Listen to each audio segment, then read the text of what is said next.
Good evening. The July 10th, 2025 regular meeting of the Mentor Exempted Village Board of Education is called to order. This meeting is being held in accordance with Section 3313.15 of the Ohio Revised Code. Please place your mobile phones on silent mode for this meeting. Mr. Wade, please call the roll. Miss Iapolo. Here. Miss Jessling. Present. Miss Marchaza. Present. Miss Payne. Here. Miss Cook. Here. Thank you, and please join me in the Pledge of Allegiance.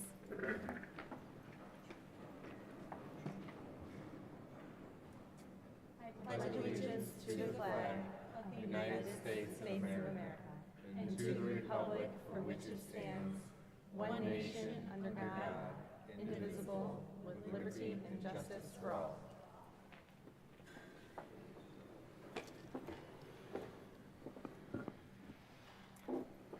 I would like to welcome everyone to the July 10th, 2025 regular meeting of the Mentor Exempted Village Board of Education.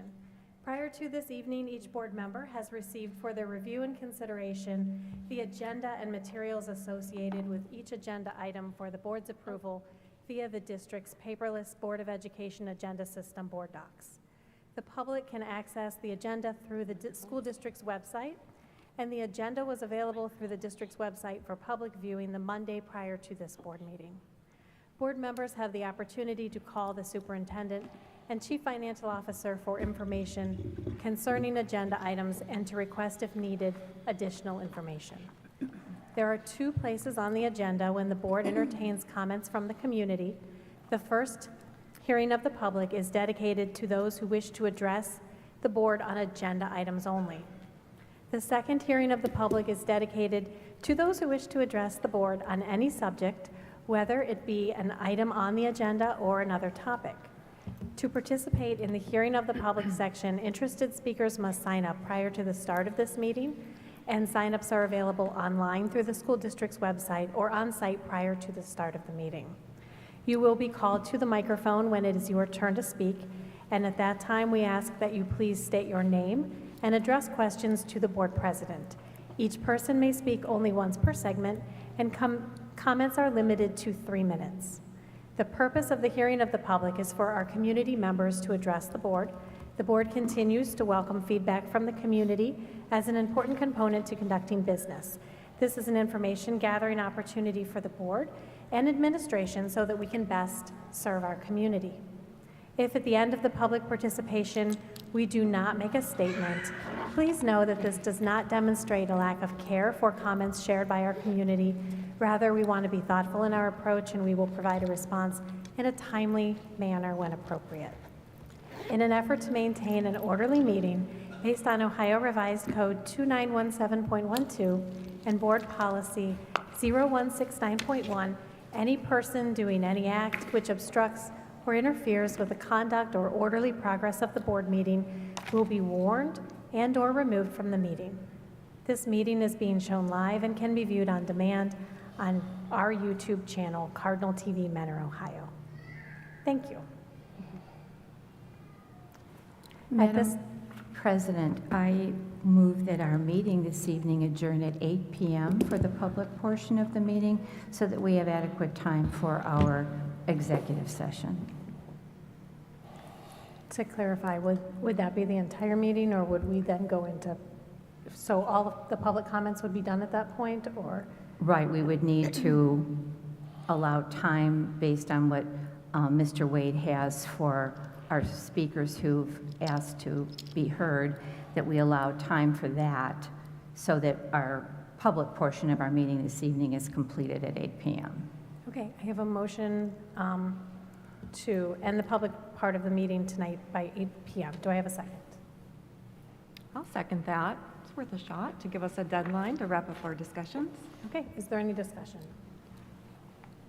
I have a question. What would we do with the rest of the meeting? Move it to a special meeting? We could move it to a special meeting, or we could add it on unfinished business for August. Because that poses some additional issues with public commentary, because we don't allow public commentary at special meetings. So if we only get through half of the agenda and move half of the agenda to a special meeting, now folks aren't able to speak on those things.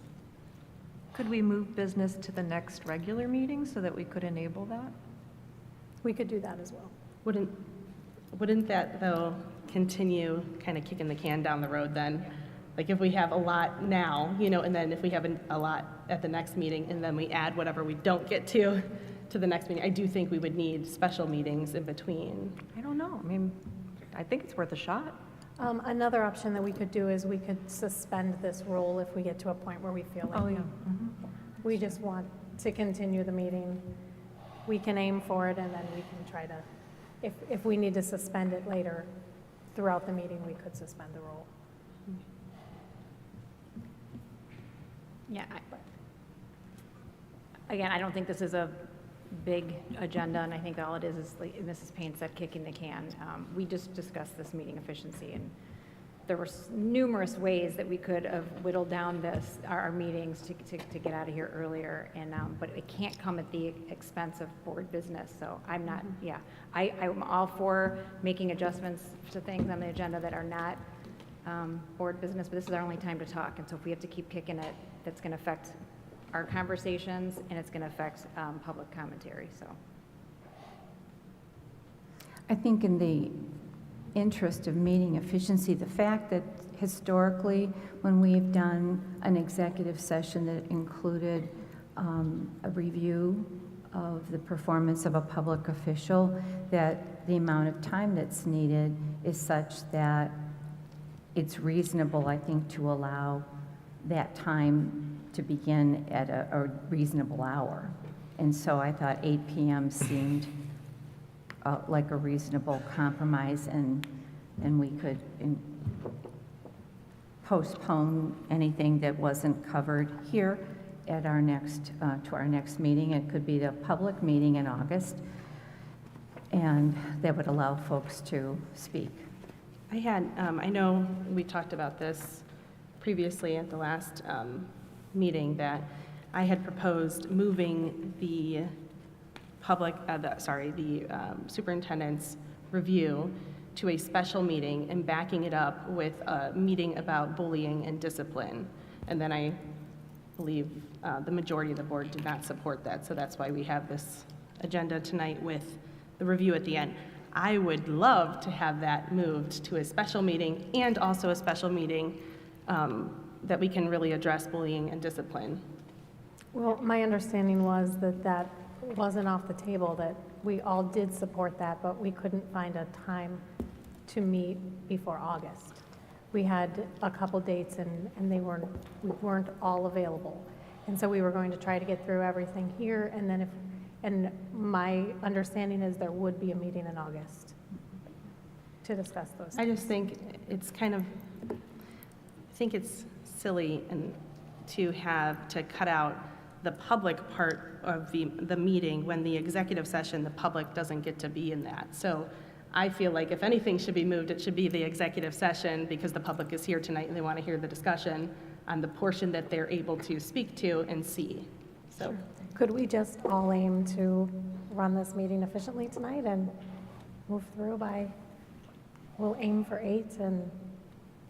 Yeah, I think we did come up with some suggestions, and I know we have the liaison report is going to be shorter, the student achievement is a little bit shorter. I know we're all trying to make it more efficient, so I would feel more comfortable with that. In the future, I think we should be moving executive sessions instead of cutting our public portion short. Mrs. Jessling, you made a motion. Would you like to vote on that motion, or are you withdrawing your motion? Vote on the motion, then at least it Okay. sets the plan, and then we can suspend the rule if we wish. Can I add one more thing, though?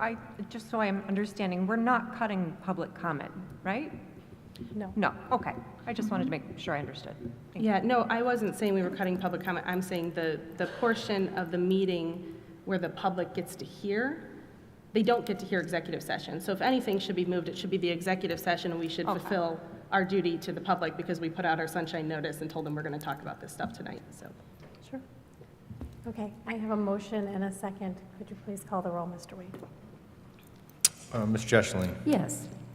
Ms. Marchaza, Yes. Ms. Iapolo, No. Ms. Payne, No. Ms. Cook. Yes. Motion carries 3-2 to end the meeting in time to allow public comment and end at 8 p.m. All right, at this time, we have district highlights and recognitions. Mr. Heath? Prior to our district highlights and recommendations this evening, just wanted to mention that there will be one addendum to the agenda that will be included in the superintendent report and recommendations under letter F, administrative staff recommendations regarding our Mentor High School principal position. All of you have the language for that addendum at your table.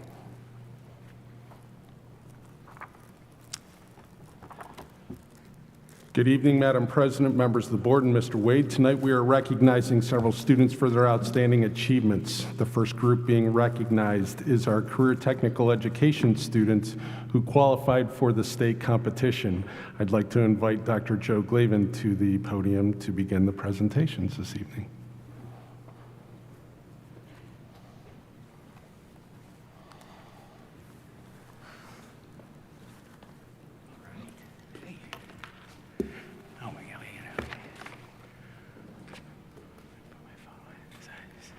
Taking it in here. Okay, so Madam President, members of the board, Mr. Heath, and of course, Mr. Wade. Tonight, I am honored to be here to help recognize the outstanding accomplishments of students who participate in our career tech education programs. These students have not only gained valuable knowledge and industry exposure, but have also had the opportunity to participate in work-based learning experiences that will help shape their future pathways after high school. Their commitment, drive, and success is inspiring. Through my own personal interaction with many of these students we will recognize tonight, I can confidently say that their involvement in career tech education has sharpened their focus, broadened their perspective, and positioned them for success as they begin the next chapter in their lives. I'm proud to share that this year, 23 of our students qualified for their state-level competitions in their respective career tech student organizations. A remarkable achievement and a direct reflection of the high-quality instruction and programming provided by our educators. We will now take a moment to recognize our students who competed through DECA and also Skills USA.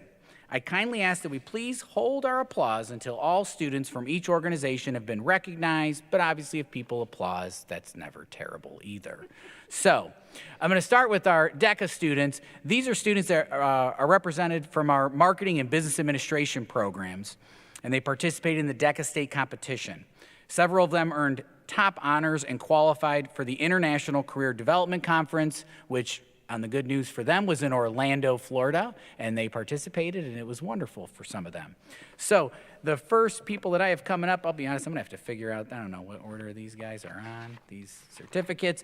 When I go ahead and say your name, I'm gonna have you come up here, and then I'm gonna ask that you shake the board members' hands and kind of stay up on stage so we can do an applause at the end. And if you're here, that's wonderful. If it's July and you have many activities, I understand that as well. So our first person is going to be Taya McDonald. Taya came in first place, won a state title in professional selling, and she qualified for the national competition. Our second person is Johnny Prentice. He took third in the state in financial services, team decision-making. Partner with Johnny was Cameron Taylor, who also came in third place in financial services, team decision-making. Colin Pritchard came in fourth place in the state in personal financial literacy. Summer Compton was top 10 in the state of Ohio in principles of hospitality and tourism. Dylan Budziak was top 10 in the state in sports, entertainment, and marketing. Lily Waters was top 10 in human resource management. Brian McNogna was top 10 in accounting applications. Logan, hey, look at this right here. Hey, congratulations. All right, sorry, I'll give you the certificates later. And then Logan Mitchell was top 10 in financial services, team decision-making. James Findak was top 10 in financial services, team decision-making as well with Logan. On to our Skills USA students. These students represent a wide range of programs, including our programming and software development, fire and EMT, and automotive technology at the Skills USA state competition. Their achievements demonstrate excellence across technical and professional disciplines. Our first student is Devin Alex, who is 5th place in the state in computer programming. I then have the team that came in 9th place in the state in creative sculpture. And the team that came in 9th place in creative sculpture, which is Davion Davis, Genevieve Shields, and Jack Zagaric. 6th place in cybersecurity, Mr. Lynch. We had Lisa Guzlio and Aiden Swatulski. Our team that came in 8th place in EMT, which this makes a lot of sense now, is Nicholas Tomcani and Timothy Posguy. We also happen to have, they are right now currently also at Auburn Career Center, completing their Fire 1, Fire 2 training. So I do have a chance to see them regularly. Congratulations, congratulations. Hey, congratulations. Coming in 8th place in the state of Ohio in interactive applications and video game development was Jonathan Nemelka and Dominic Cater. And then 20th place in maintenance and light repair for automotive was Ryan Meitzner. Hey,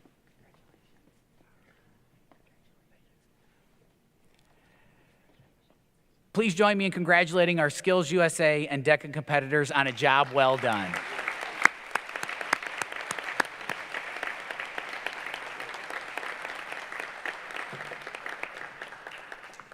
And in closing, what I would say is first, the people that are here, I'll meet you in the back for your certificates that I can find now. And also, I would just like to thank our dedicated instructors, families, and school leadership who support these students each step of the way. Their achievements represent not only personal success, but also the strength of our career and technical education programs. I would also just go ahead, because I'll be honest, this is my last board meeting here. I would just like to take the opportunity to thank each of the board members and, you know, Mr. Heath and Mr. Wade. You guys have a tremendously tough job, and it's hard work, but it's good work, and we appreciate you, and being a member of the community, we appreciate everything you guys are doing. So thank you very much. All right.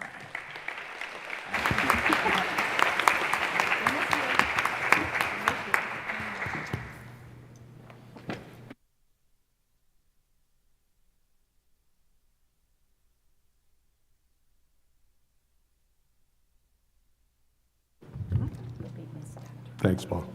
Madam President, members of the board, and Mr. Wade, at this time I would like to invite Mr. Casella to the podium for the Mentor High School Track and Field State Qualifier recognitions.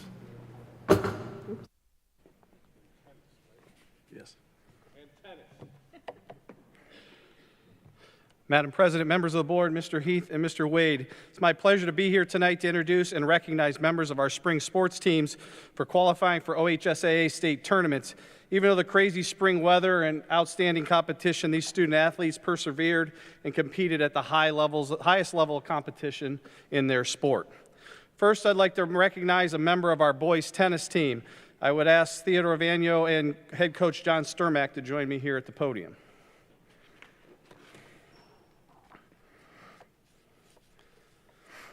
Theodore became the first mentor tennis player since the late 90s to advance to the state tennis tournament. The co-captain of our team is a two-time GCC Player of the Year. He was undefeated in the regular season play, including the conference tournament.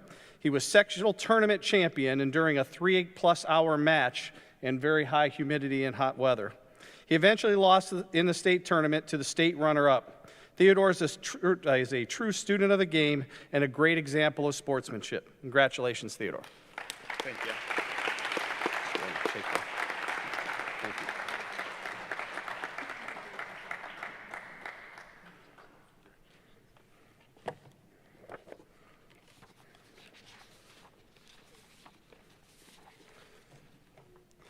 Next, I'd like to bring up members of our girls track 4x100 meter relay team along with head coach, Mr. Bob Burwald. Would Kiera Coleman, Kylie Coleman, Kaylin Harwood, and Janiza Javy, along with Coach Burwald, join me here at the podium.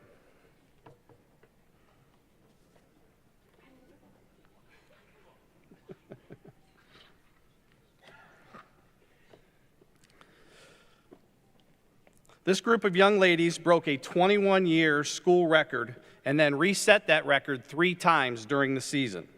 They were district champions, they finished 3rd at the regional meet, and then finished 14th overall at the state meet. So I want to congratulate our 4x100 meter relay team. Kiera, hold on, don't go anywhere. Kylie, Sam, Megan. Thank you.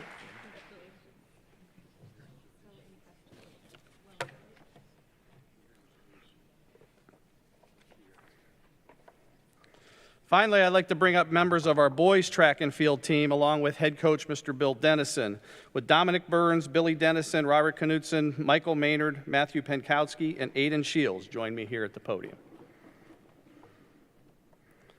As they're coming up, overall, these members were obviously members of our boys track team, and as a team, they were Greater Cleveland Conference champions, they were district champions, they finished 3rd place at the regional and 10th place at the state meet as a team.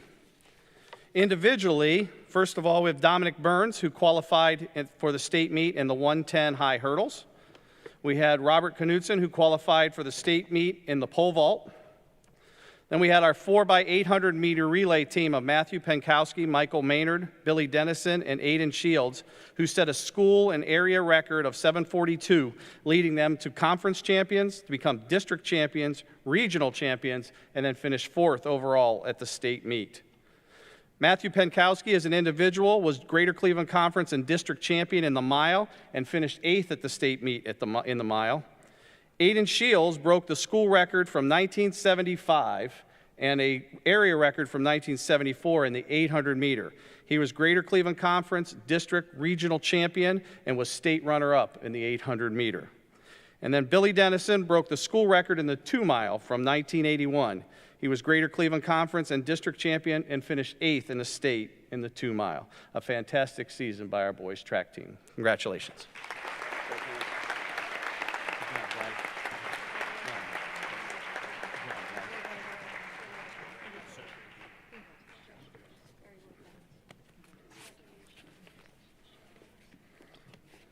Congratulations to all of our spring student athletes, and we're looking forward to a great fall coming up here in August. Thank you.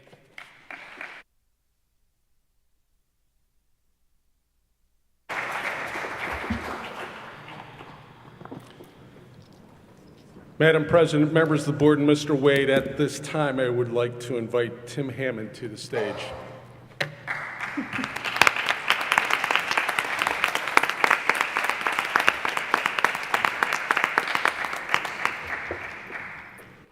As all of you know, our Assistant Superintendent, Tim Hammond, is retiring at the end of this month. This means that this will be his final official board meeting in our district. I want to take a quick moment to recognize Tim and thank him for all of his hard work and dedication to our district over the last 8 years, as well as his over 40 years of service to public education throughout his career. Tim has been a tremendous asset to me in my transition to mentor, and I value his wisdom, his insights, and most of all, his friendship over these last 3 years. I'm going to miss him in this role next year. Tim, on behalf of the Mentor Public School District, I want to thank you for your leadership and partnership, and we wish you all the best in your retirement. Congratulations. Thank you. You're such a good man. Oh my God.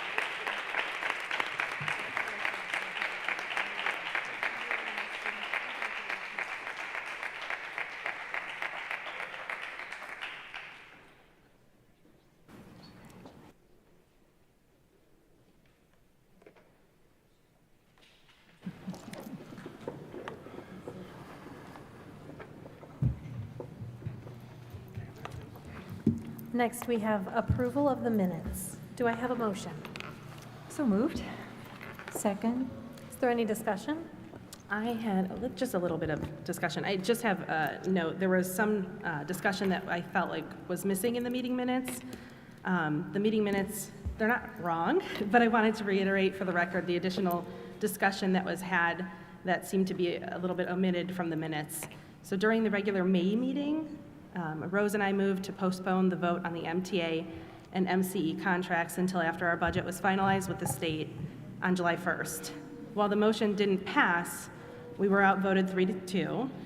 It did lead to a thoughtful discussion around our financial outlook.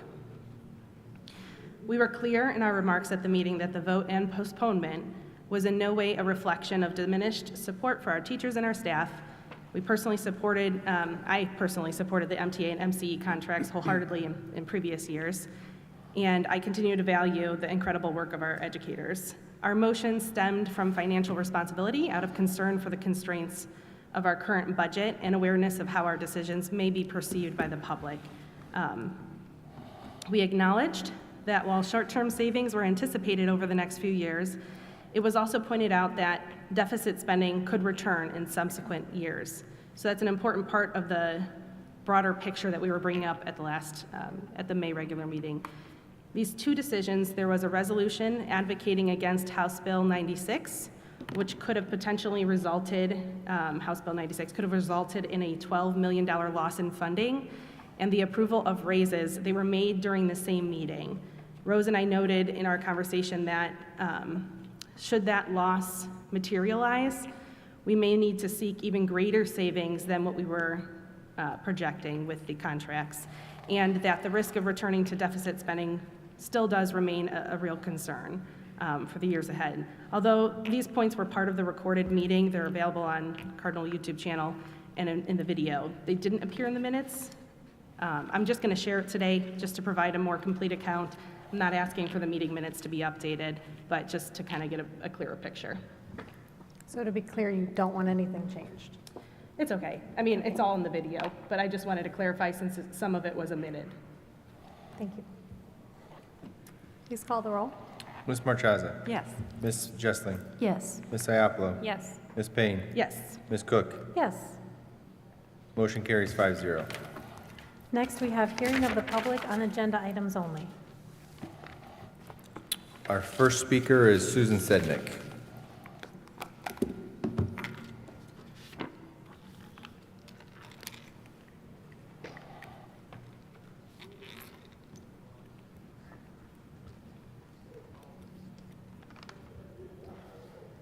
Good evening, everybody. My name is Susan Sednick. I'm at 7539 Little Mountain Road.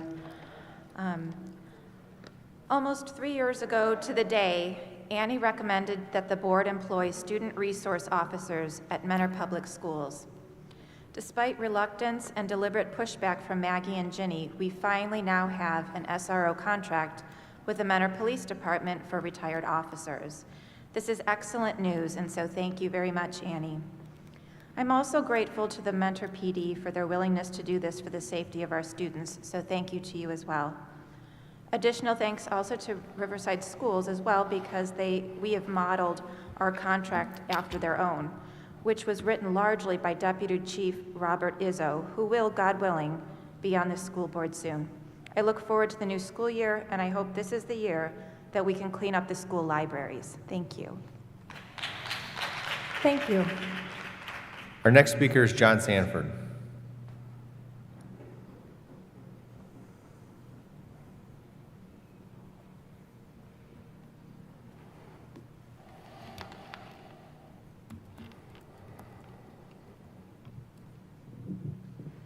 Good evening, Madam President. Thank you for the opportunity to speak. I'm John Sanford. I live on Parker Drive in Mentor. I would like to address the proposed Neola Policy 5722 being offered for first reading. As written, this policy places too great a limits on, or actually too much power in the administration to censor and control student expression. This policy places our students in a category without a voice.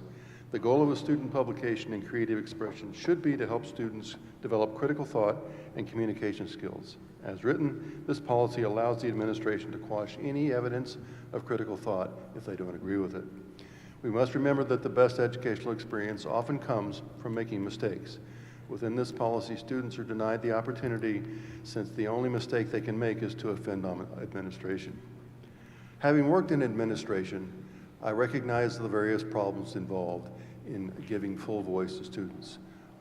That it really is fraught with concerns on all counts. However, Instead of trying to manage student expression, we should let them express themselves clearly as students, identified as students, not viewed as extensions of the school, and then let them learn from that process. Thank you.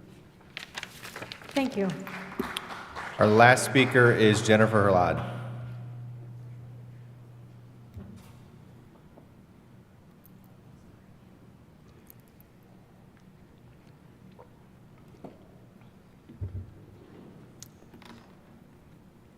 Good evening, board members, Mr. Heath. Mr. Wade, haven't been here in quite a while. Hope you missed my presence. I missed a couple of you up there. Hi, Annie. Hi, Rose. The rest of you, I can't say the same. So by speaking out against some board members here, I've been relentlessly attacked. I've had false restraining orders. I've had an attack by a 14-year-old who dresses up like a girl.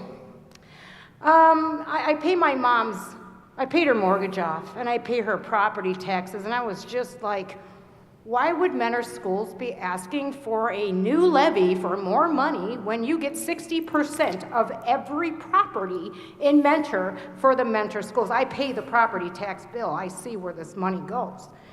So I'm vehemently opposed to any levies. Mrs. Haled, do you have a agenda item that you're addressing? Oh, you want me to address an agenda item? The SROs, I'm gonna address the SROs. Okay. I think, one of the board members brought this up many years ago, yeah.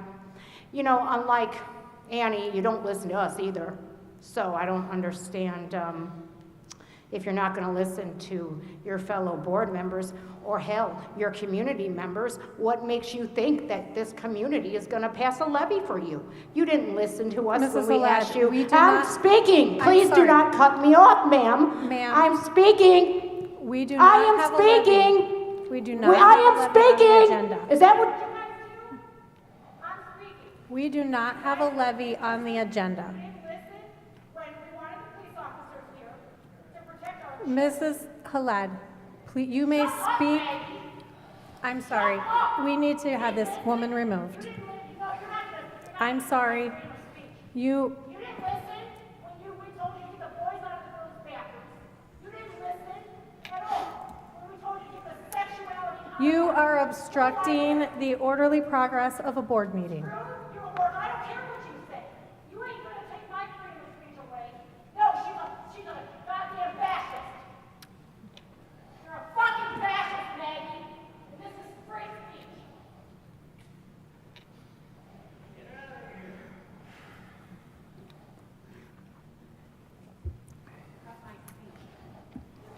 We now have the superintendent's report and recommendations. Want to share a quick update with the board on where we are with the ad hoc committee work on student discipline. We are preparing our final report and recommendations document that we will share with you in the next couple of weeks. The report will contain the notes, comments, suggestions, and data that was collected in the over 50 meetings that were held with students, parents, board members, principals, administrators, district organizations, and community partners as we discuss student discipline, mean behavior, and bullying concerns in our schools. While we are still finalizing the recommendations and action steps we will be implementing in the 25-26 school year, here are several of the items that have risen to the top throughout these meetings. One is create and revise student discipline matrices for each grade band in the district as a guide to consequences for student behavior. Number two is create a simple reporting system for students to share a mean behavior issue that is taking place. Number three is create and identify resources to educate students and parents on the concerns of social media and its relationship to bullying and mean behavior. Identify additional resources, activities, assemblies, and programs that support the PBIS and kindness initiatives in each of our buildings. Conduct proactive parent meetings with those students who have exhibited the highest number of mean behaviors at each building. Coordinate the transition of important student behavior concerns, plans, and no contact agreements between buildings, so especially between elementary and middle school and high school. And then finally, to create an alternative placement program for student discipline to be used as part of the consequences for mean behaviors that incorporates academic, behavioral, and mental health supports. Some of these items will be implemented later this month as we prepare for the start of the school year. Others will be in place for the first day of school, and some will be more long-term goals for the future. Again, we will have more discussion on this later, but just wanted to give you an update here this evening. Did you say 50 meetings? Yeah, there are 56 total. Wow. Thank you for your work on this. I appreciate it. Craig, did we set up, I know we were kind of tossing around the dates. Did we get a date yet for a special meeting for the public to come and see kind of what the plan's going to look like? And all these things are great, but to kind of see in, a deeper dive. Yeah, I think once we get that sent out in a board update here in the next couple of weeks, we'll send out some dates, probably early August, for us to consider. Okay, thank you.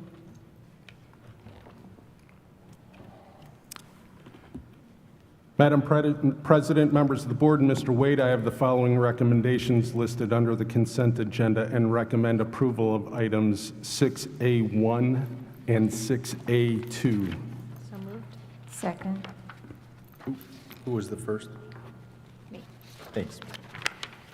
Is there any discussion? Please call the roll. Ms. Iapolo. Yes. Ms. Jessling. Yes. Ms. Marchaza. Yes. Ms. Payne. Yes. Ms. Cook. Yes. Motion's carried 5-0.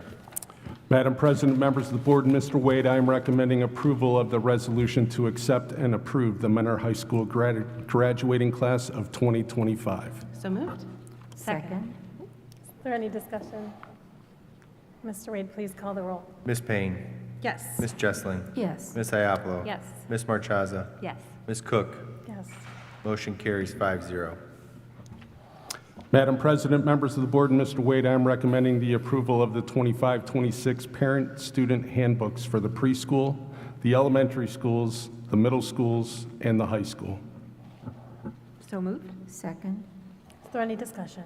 I had a few items. So on page 10 of several of the handbooks, it mentions bullying, and it advises the victims to use humor, and I think that's really out of touch.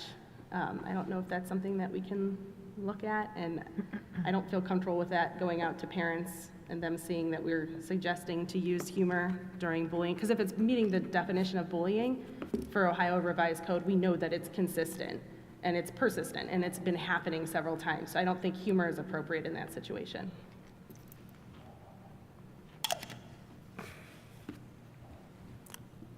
Do you know which handbooks those would be included in?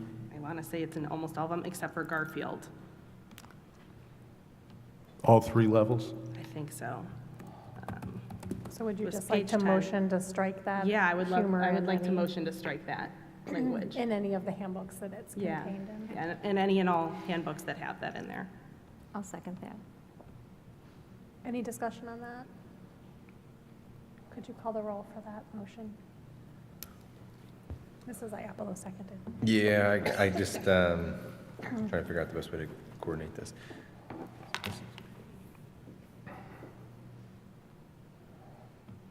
Ms. Payne. Yes. Ms. Iapolo. Yes. Ms. Jessling. Yes. Ms. Marchaza. Yes. Ms. Cook. Yes.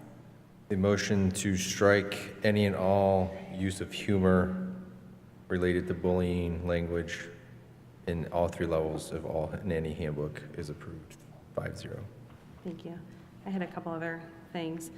Page 14, it talks about counseling, and I didn't know, I just want to make sure that we're consistent with the new state laws that have passed. Craig, did our attorney look over? I know it's not normal for them to look over this, but because of the parental bill of rights and all that, did they look over the handbooks? No, they have not looked at the handbooks. Because there's in the counseling session on page 14, counseling section on page 14, I know that because of the parental bill of rights, there are certain things now that do require parent notification. I didn't know if that should live in there. And those are typically in the contractual agreements that we have with our outside counselors, and those get approved by you guys each year. But this is not outside counselors. These, like, I know know we make sure it's in our outside counseling. This is guidance counselors. So the Parents' Bill of Rights, if we can just double check, I mean, I'm fine with passing it as is, but I do think we need to check with our attorney to see if that needs to live in there. Absolutely. And then I know there was, let's see, okay, page 16, it talks about plagiarism, and I don't know if we want to add artificial intelligence in there for AI, if we're Artificial considering. intelligence is in there if you keep scrolling down. I thought that too. But there's a separate see. section on AI. Okay, I must not have seen Or it. the one that I saw had it. Let me look. Page 16. Oh, maybe, is it in middle school? Do you know, Maggie? I think it was middle school and high school. Let me see if I can find it. Maybe it's just under AI? I'm not getting anything under. I just, While you're doing that, I found a couple things. I just wanted to, I didn't notice anything about the no cell bell to bell in any of the handbooks, so that might be something that should live there. I didn't see it in any, especially at least in middle school and high school. And then the SRO contract stated something about, if somebody wants to make a complaint, that they should, that there's a process, and it says the process will be made known to parents and students through the student handbook, but I didn't see anything in there on that, so that you might want to add that. I saw in every handbook it mentioned procedure about phones, how they needed to be It's on like, page off 8. Yeah. and put away. And then at the high school level, they even had the graphic that said no cell right bell here. to bell. It was red Okay. in the handbook. Did you see that? Yep. Page I just 8. looked at middle school, so. AI is on Okay. page 8 as well. I'll just mention On that too. page 8? Yep, they both are on page 8. Thank you. Was that at the high school or the Correct. middle school? Okay. is it in the middle school one as well?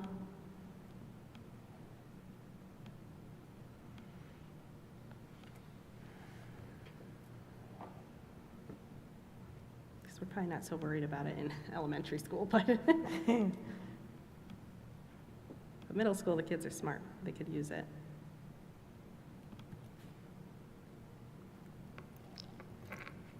I think too, a couple of, I know, Mr. Heath, I had reached out to you about, not seeing enough about discipline in here, and, we're referring parents to the student code of conduct, and it was linked in some of the school, online, but it wasn't linked in all of them, so if we could just make sure that that's linked, because that's anywhere that says discipline.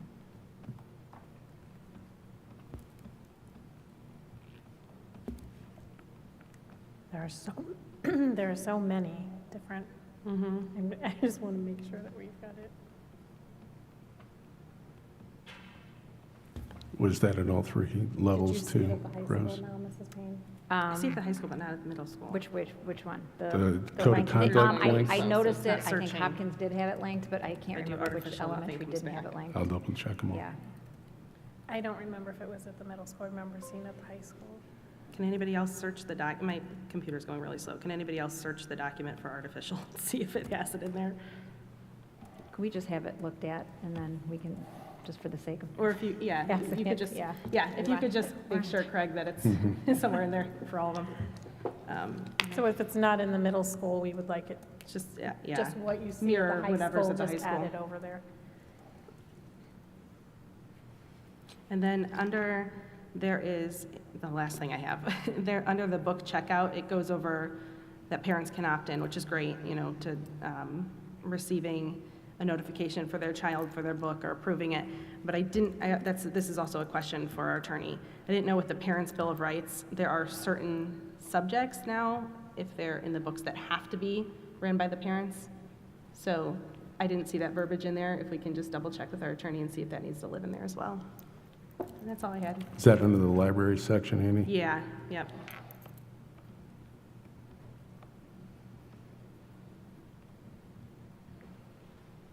That's all I had. Okay, any more discussion? Please call the roll. Ms. Marchaza? Yes. Ms. Jessling? Yes. Ms. Iapolo? yes. Ms. Payne? Yes. Ms. Cook? Yes. Motion carries 5-0.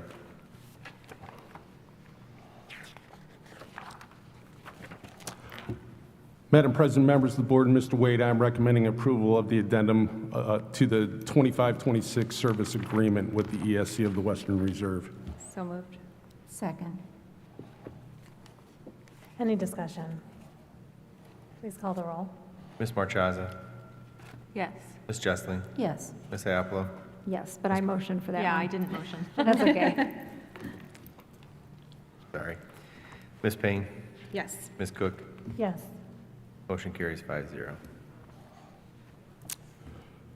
Madam President, members of the board, and Mr. Wade, I'm recommending approval of the purchasing agreement with Equalis Group. So moved. Second. Any discussion? Please call the roll. Ms. Jessling, Yes. Ms. Iapolo, Yes. Ms. Marchaza, Yes. Ms. Payne, Yes. Ms. Cook, Yes. motion carries 5-0. Madam President, members of the board, and Mr. Wade, I am recommending approval of the amended SRO agreement resolution again. So moved. Second? Is there any discussion? Yay, thank you Yes. for your persistence and your diligence. I know it took a long time, and I really appreciate the effort that went into it. Yes, thank you very much.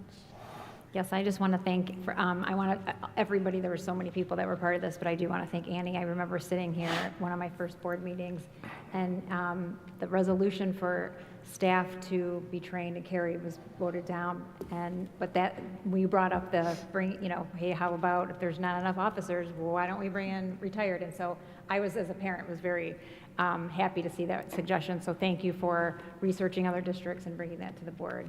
And at the time, that was not something that was, people were a little bit hesitant, I think, to accept that. That was our reality. So I thank you for pushing through that and creating the safety committee. I think that came out of there. So I just want to thank, Mentor Police, Chief Gunch, City Council, Mr. Heath. I know this was a pain in the butt for you, but you pushed through, Mr. Wade, and for finding money for us. And really the entire board. This was, we don't agree on much, but this was something I think we all really were pushing for. So I'm very happy, especially as a parent, and I'm excited for when my building, my youngest building gets one, but so I'm really excited. And I do want to thank Mr. Filipiak and Chief Gunch for all of their hard work on this as well. It took a long time to get here, but we got here, and they did a nice job. Thanks, Rose, for the kudos.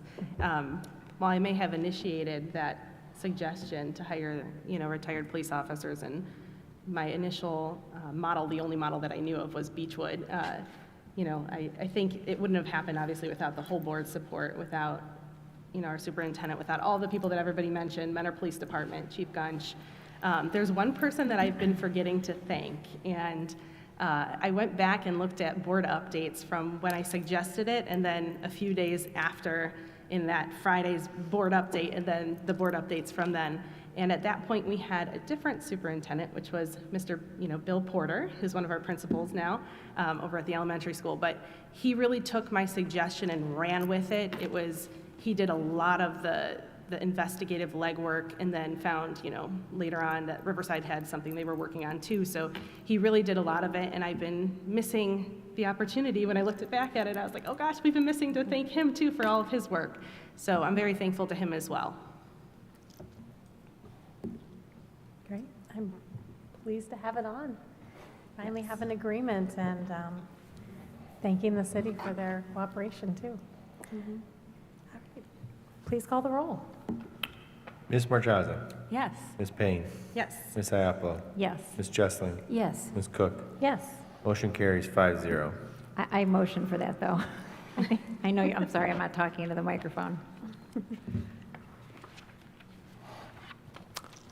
Madam President, members of the board, and Mr. Wade, at this time, we have the permanent improvement technology presentation. I'd ask Mr. Vaccarello to please come to the podium.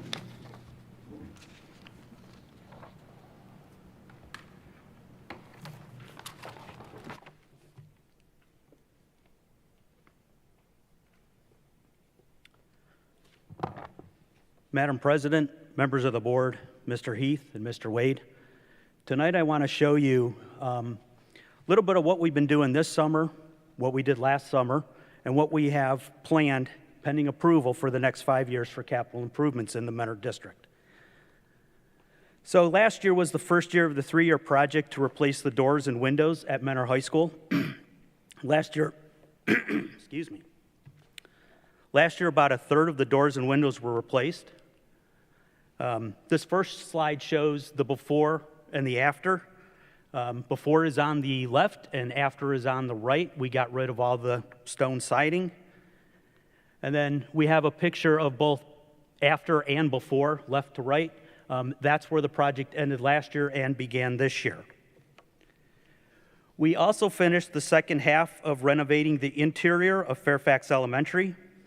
2 years ago, we started the project, and last year we completed it. This slide shows the before: old lighting, fabric walls, tile flooring. The next slide shows the after: LED lighting, glass walls, and carpet. The rooms were also painted. It's Mr. Wade's favorite slide. We replaced the roof at Lake Elementary. This slide shows the before in the upper left-hand corner, the during, bottom left-hand corner, and the after, the bigger part of the picture.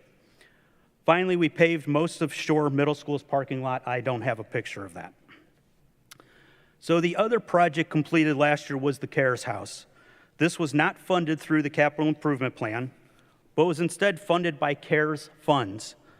The next couple of slides show the front of the house and the inside. Want to note that that is a light switch that is inside the CARES House for the residents to be able to get help by pushing a switch. You push the help button and a voice throughout the house will say, "I need help, I need a drink, I need to use the bathroom." So CARES should be able to recoup the cost of this project by being able to accept more out-of-district students into the program, and then we would then charge tuition to those districts. This year, we're continuing the doors and windows replacement at the high school. About another 45% is being completed. The roof at Fairfax is being replaced, and a small portion of the roof at the high school was already repaired. We also continue our annual evaluation and replacement of the rooftop units so we can avoid breakdowns and costly repairs. One of the major construction projects occurring in the high school is funded through the Career Technical Education Grant that was awarded a couple years ago. The culinary, construction, cybersecurity, and digital media rooms are being renovated. Here we see the before pictures of the construction and culinary rooms. And this is what's going on right now. We will be done by the first day of school. So next year, summer of 2026, we will complete the high school doors and windows, replace half of the roof at Shore, and a partial roof replacement at Ridge, and a partial roof replacement at Memorial.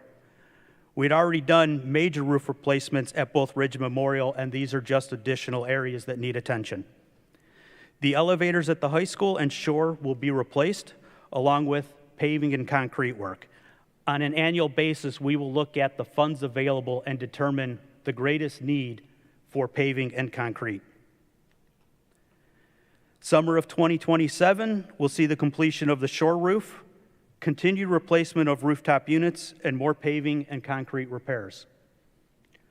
Summer of 2028, roof replacements and paving and concrete repairs. Summer of 2029, roof replacement at Hopkins, paving, cement, and rooftop units. We have a theme going. Summer of 2030, roof replacement at Sterling Morton, paving and cement repairs, and rooftop units.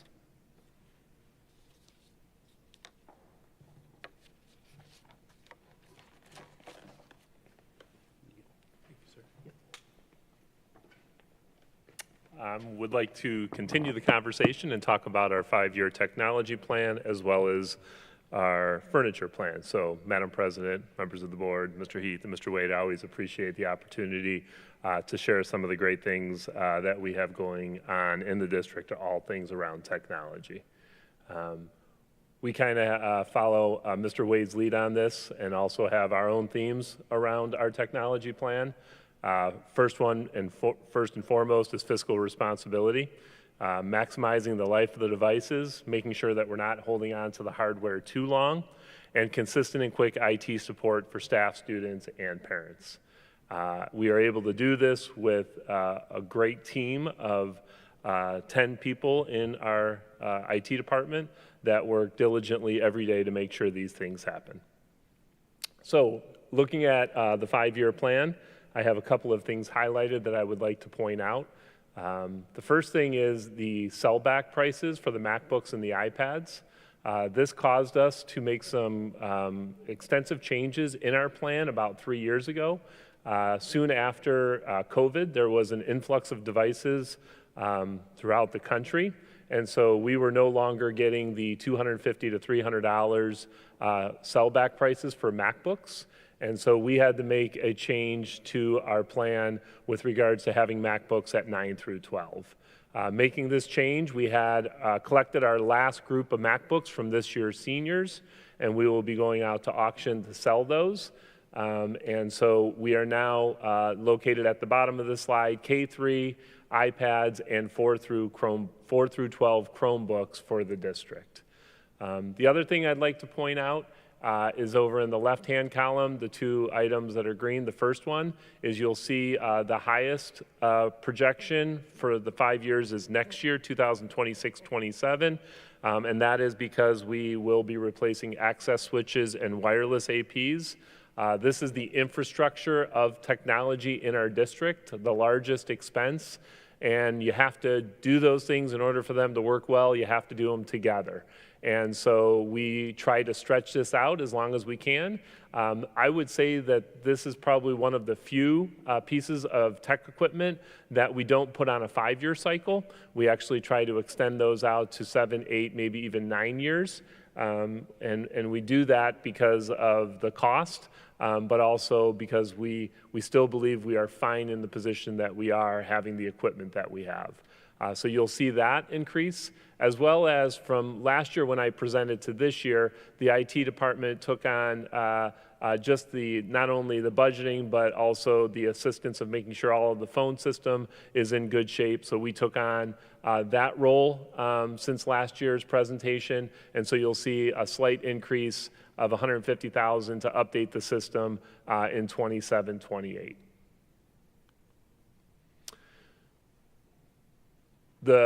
I've done this presentation, I think this is the 5th time that I've done it. And this is the first time that it's going to look a little bit different in that we used to do it by grade bands, K through 5, middle school, and then high school. But there's a reason that I'm changing it, and this is one of our reasons. We are making a shift to try to get all of our staff on the same device year of MacBook. And so we are going to be making that shift starting at the end of next school year. This is a benefit for us, 2 reasons. The first one, it allows us to get a balance in the 5-year forecast with regards to how we are paying for those MacBooks. So we'll be paying for them $160,000 over the next 4 years. So it spreads that cost off with no 0% interest, so we don't have to worry about that. And so it allows us to financially spread that out and have a good balance, but just as importantly, it allows our staff to be all on the same version of the MacBook. So with regards to management and the daily things that we have to do for the managing of those devices, it makes it a lot more efficient for us as a technology department. And so you'll see that is the first time. So you'll see that large purchase in 25-26, and then no purchase will be made again until the 31 school year with the MacBooks. And then here you'll see the change with regards to student devices. You see the 9th grade Chromebooks. We purchase those in the 8th grade year, and we hand those out before they go on summer break. So we actually hand them out in the end of April, beginning of May to the 8th grade students, and then they have those Chromebooks until their senior year. 4th grade Chromebooks, we give those to 3rd graders at the end of their 3rd grade year. So we do those transitions so they have the summer to get used to using the Chromebooks as they enter their 4th grade year. And then kindergarten iPads will be passed out to all of our incoming kindergartners when they enter in August, in the last week in August. And then finally, this is all the other technology hardware. And this is something that we take a close look at. Myself and Mr. Woodworth spend a considerable amount of time, not just yearly, but ongoing, to look at this and to make sure that we try to maximize the cost. And so we have every piece of technology in our district on this 5-year plan. When Mr. Woodworth and I took over the IT department about 6 years ago, one of the biggest things is that we had such an influx of devices. We had 3 or 4 devices per student or staff member in our district. And what we tried to do is to really cut that down and to make sure that we are as efficient as possible. And that has allowed us to make sure that we are not using old equipment. Old equipment, one of the biggest things that it causes is a huge risk for cybersecurity, because when you can't update something, it's going to be an immediate, it puts us at risk for a district. So we have done everything that we can in our power to make sure we put items in place that allow us to keep safe and to keep our district students and staff with updated devices. And then the other quick thing I would like to update is classroom furniture. Again, we have done this for the last 5 years. And if you recall, back in November of 2023, we had paused our spending on furniture. And we had an annual budget that ranged from $200,000 to $300,000 based on the year, but we had paused that because we believed in the financial situation that we were in, that we couldn't continue to keep, updating the furniture. Fortunately, over the past 10 years, we had updated literally every space in the district with furniture and looking at furniture, the needs of the district. And so we put that on pause. And I do want to make a point here that Mr. Wade, and I'll mention Mr. Wilson's name as well, because they have both the same philosophy, talking about quality.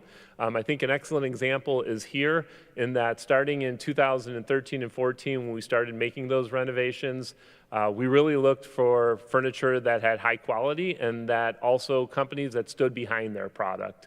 And I am very happy to report that even still today, Verco and Ohio Desk / Steelcase, they stand behind their products. There's usually maybe once or every other month that I'm submitting a warranty item on furniture that might be as old as 9-10 years old, and I still have these companies sending us new pieces of furniture because of a fabric deterioration that they believe that shouldn't have happened. And so because we went with quality, those companies have stood behind their products, and they have been great partners for us over the last 12 years now.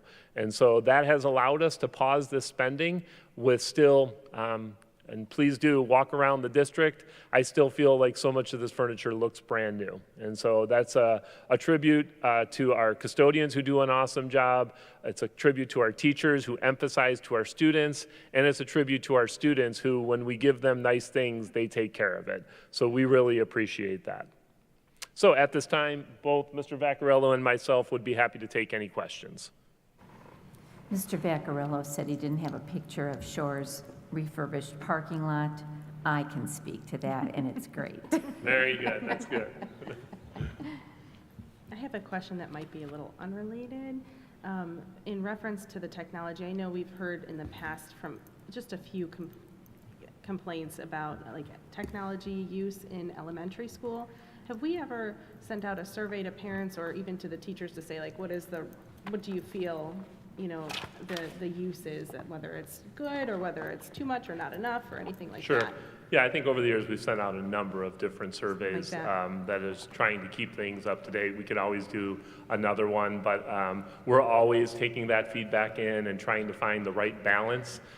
It's part of our mission, always finding the right balance. Balance is a word that I truly believe in, and so it is working with our parents, working with our teachers, and making sure it's the right balance. There is a time to use technology and there's a time to put it down. And I think it's working with our families. we need to get back into. I think our transportation beginning of this year caused a little bit of a delay, but in past years we would put out a monthly newsletter that talked a lot about what is the right balance, how do you try to achieve that, Nice. and so we can work on trying to get back to some of those newsletters home to our families. Thank you so much. You're welcome. Thank you.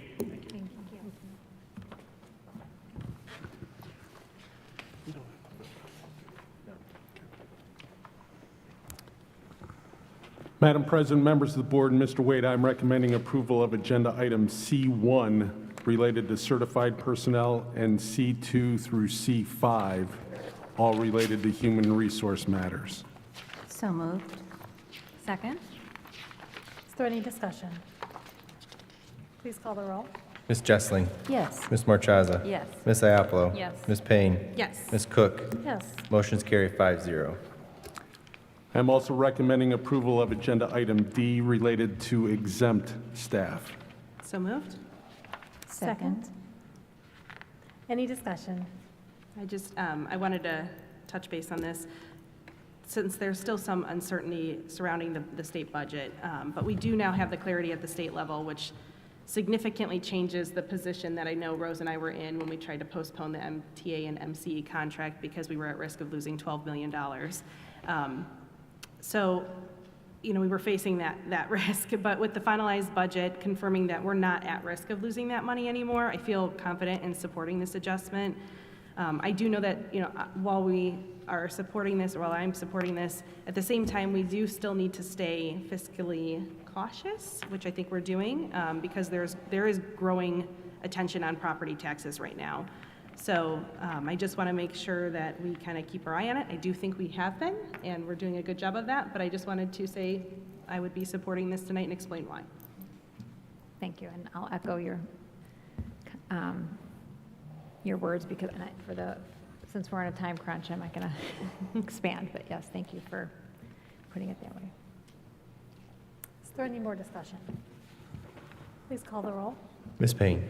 Yes. Ms. Jessling. Yes. Ms. Iapolo. Yes. Ms. Marchaza. Yes. Ms. Cook. Yes. Motion passes 5-0. I'm also recommending approval of agenda item E related to administrative staff benefits, stipend salaries, and salary ranges. So moved. Second. Mrs. Marchaza. Sure. Is there any discussion? I'm just going to echo what I just said about exempt, but this one I just have one other thing. I know typically historically we've been giving the admin the same raise as MTA and MCE, so it should be, normally it would be about 3%, but now we're doing 1.5. I think I have brought up in the past, and I know we've talked about it here, that we do have some of the highest average salaries in Lake County for admin. So this is, I think, a very good compromise. And so ensuring that they're still, getting something, but also kind of maintaining the fiscally responsible decision-making. So I will also support this. Is there any more discussion? Please call the roll. Ms. Jessling. Yes. Ms. Marchaza. Yes. Ms. Iapolo. Yes. Ms. Payne. Yes. Ms. Cook. Yes. Motion carries 5-0. I am also recommending approval of agenda item F related to administrative staff recommendations. That also includes the addendum that we had mentioned at the beginning of the meeting. So moved? Second? Any discussion? Please call the roll. Ms. Payne. Yes. Ms. Iapolo. Yes. Ms. Jessling. Yes. Ms. Marchaza. Yes. Ms. Cook. Yes. Motion carries 5-0. I'm going to get lights. If you motion, you have to get a light. Good idea. This concludes my portion of tonight's agenda. Thank you.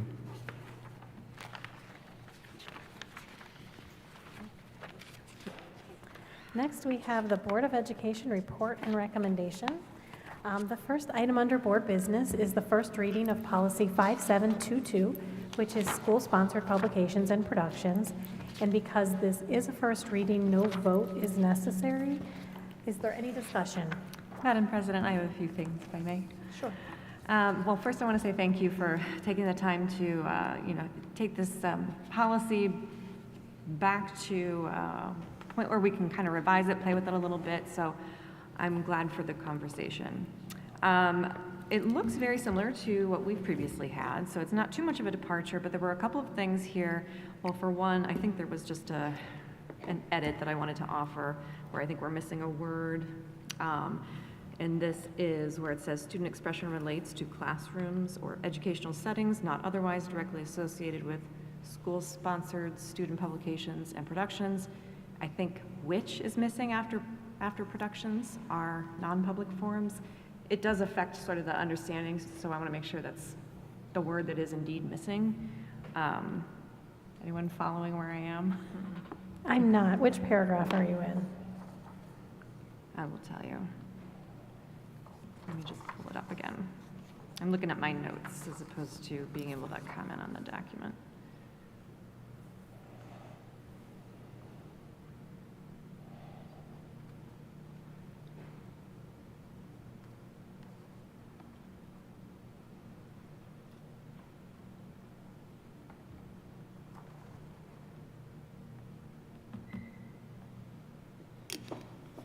Sorry, please hold. Here it is, okay.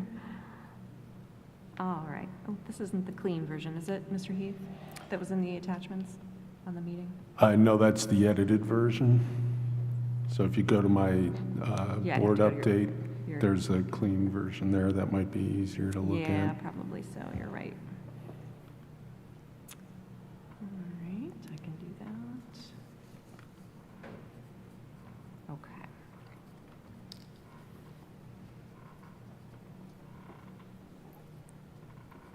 Clean language, okay, so I'm on the clean version. All right, so this one, it is the 7th paragraph. And actually, that's really where this is where some of my edits begin. So student expression relates to classrooms or educational settings not otherwise directly associated with school-sponsored student publications / productions. Is it supposed to say which are non-public forums? I think it's defining non-public, right? That's how I read it.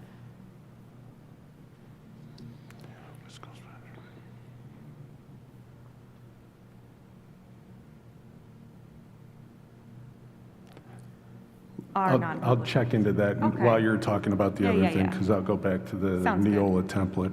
All right, it's kind of a long and unwieldy sentence as it is. All right.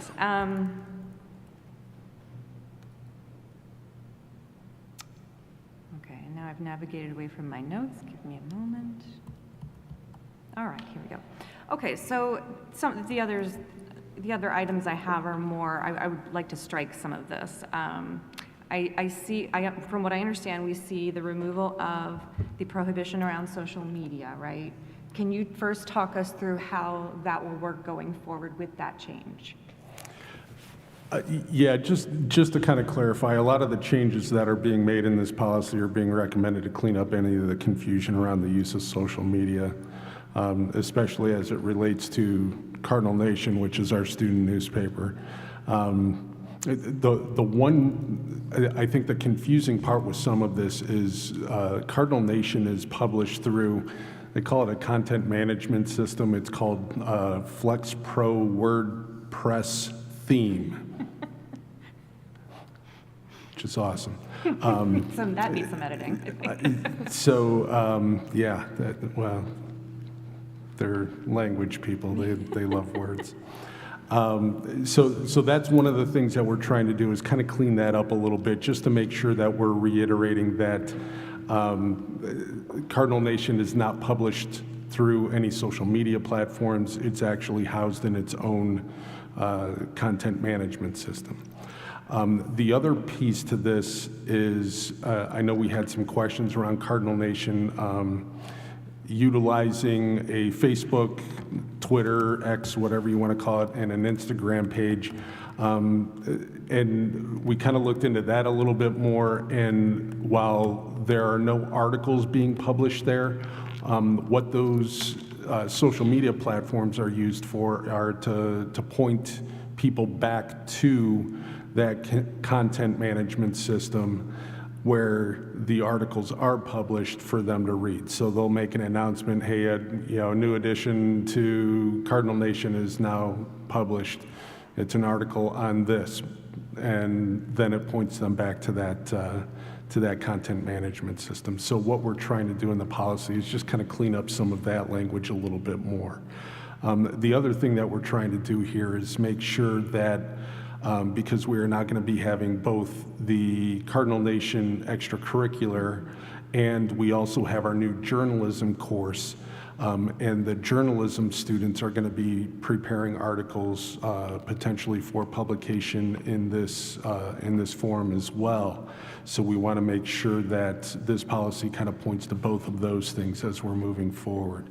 What that's going to require us to do is make sure that we've got a little bit more administrative control over the Facebook, Twitter, and Instagram pages to make sure that, again, they're pointing directly at Cardinal Nation and that we've got some flexibility in who has access to the administrative rights there. So those are things that we're working through kind of on the back end as we're going through this as well. Great, thank you. There is still the line, moving over to productions, there's a line in here, it says, the board expressly prohibits the use of social media related to student productions. And I appreciate you having that conversation with me earlier this week about this, because I know we post a lot, top 25, the orchestra, the marching band, et cetera. I want to make sure that, you explain to me that this is really for copyright purposes, and we don't, we're not really allowed to be posting entire performances on social media. So they will still, those groups still will be able to like advertise, promote their productions and so on, right? Correct. Okay, all right, just wanted to make sure. I have a clarifying on that if I'm sorry to No, interrupt. go for it. But, so will they still be allowed to have, I know like a theater production wouldn't be in its entirety, but our concerts, they would still be able to be on like YouTube? Yeah, so typically that's how things have been working here in the past as well. This policy as it relates to productions is really kind of focused on the theater components of things because we can't post any theater production based on the rights to those productions from the original authors. But we don't have the same. Don't have the things same with songs or top 25 performance or choir concerts, those sorts of things. Great. Thank you. Should we have something on here that says, like, as related to copyright infringement, or That's not a bad do we idea. feel like that's because we've had this discussion? I can bring that up with legal just to see if that's something that they would suggest having clarification on.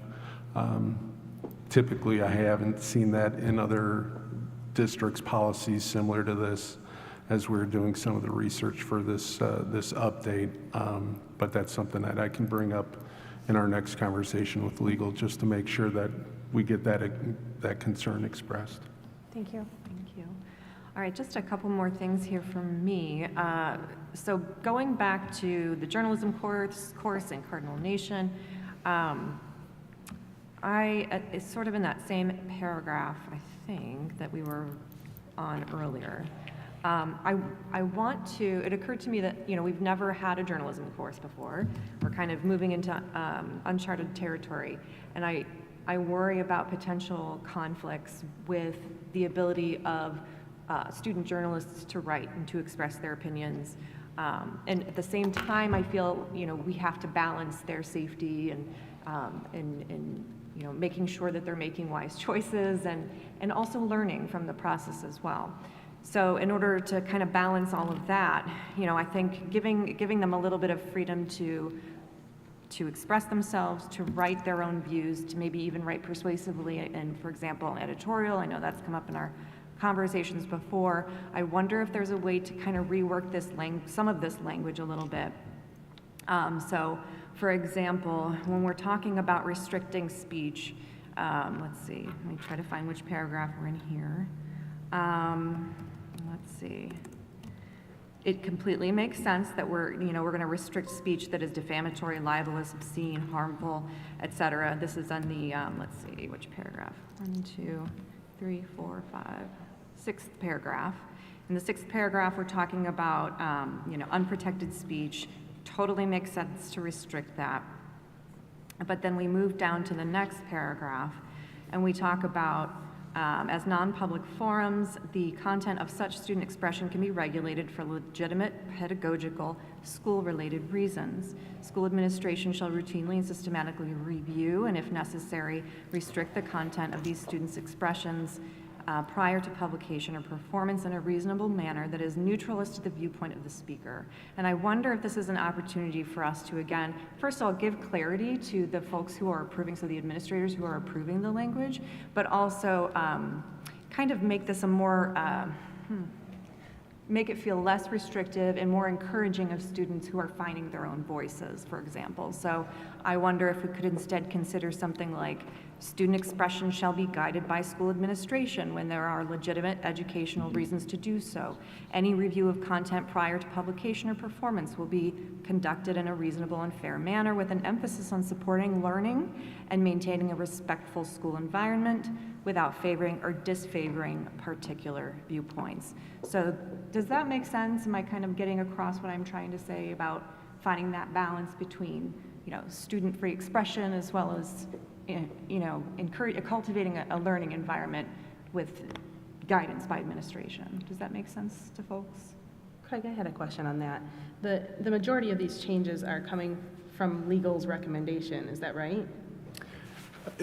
Really, there aren't a ton of changes that are being made from our previous policy, just clarifying a few little things.